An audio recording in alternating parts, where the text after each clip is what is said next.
She's a best-selling author, a literary agent, and a publisher who has curated thousands of query letters and projects. As experienced editors, Deborah Herman and her team of professionals have seen every possible mistake a fiction writer can make. In fact, she's identified 7 mistakes that make all the difference between a compelling novel and a dud. Deborah, thanks for joining me. Thank you so much for giving me this opportunity to share, I won't say how many years, but many years of acquired experience. And after a while, an editor will see the same thing over and over. And that's why we were able to come up with these 7 most common mistakes that can spell disaster. Well, one of those mistakes is exposition oversaturation versus active scene. What does that mean, and why is it such a deadly mistake for fiction writers? We might have actually coined the phrases because we thought it was the best way to explain this.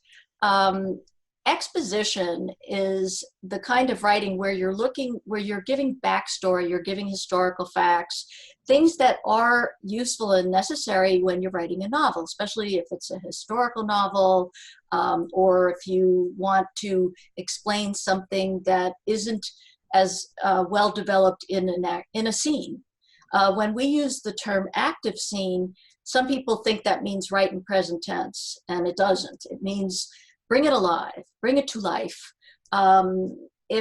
If you're, I was working, for example, on a book where someone was trying to explain that he had changed a policy in the workplace. The character had changed the policy in the workplace, and he wrote something like, "And everybody was resentful." That's exposition. That is telling. That is not showing. And I said, well, what would make you think a person is resentful? And he said something like, well, if they were talking under their breath, if they were rolling their eyes, and if they were actually throwing clipboards. I said, well, that's active scene. Put that in there. It's the difference between an immersive experience and just reading something that is dull. And so many writers just are afraid. They're afraid, am I going to go overboard? Just experiment. The worst, what's the worst that can happen? You'll have an interesting story, or you'll change it. But it's very difficult for writers to see this in their own writing. But truly, it's the most common thing that experienced editors see when evaluating fiction. It's the telling, not showing. And you'll hear that over and over and over.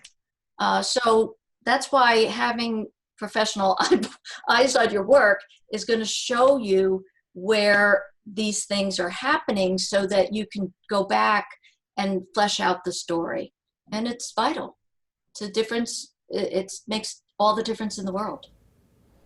Deborah, if writers want to know more about the rest of the 7 mistakes and whether or not they're making them, what should they do?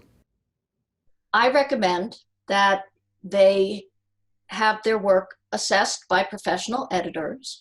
We've created a program just for that purpose, with people who are very experienced at spotting these elusive 7 mistakes. And all they have to do is go to assessmybook.com to see if what we have to offer is something that they would like to take advantage of. We think we have a great program and that we can help fiction writers move away from being stuck and not knowing how to fix their work. Deborah, thank you so much for joining us.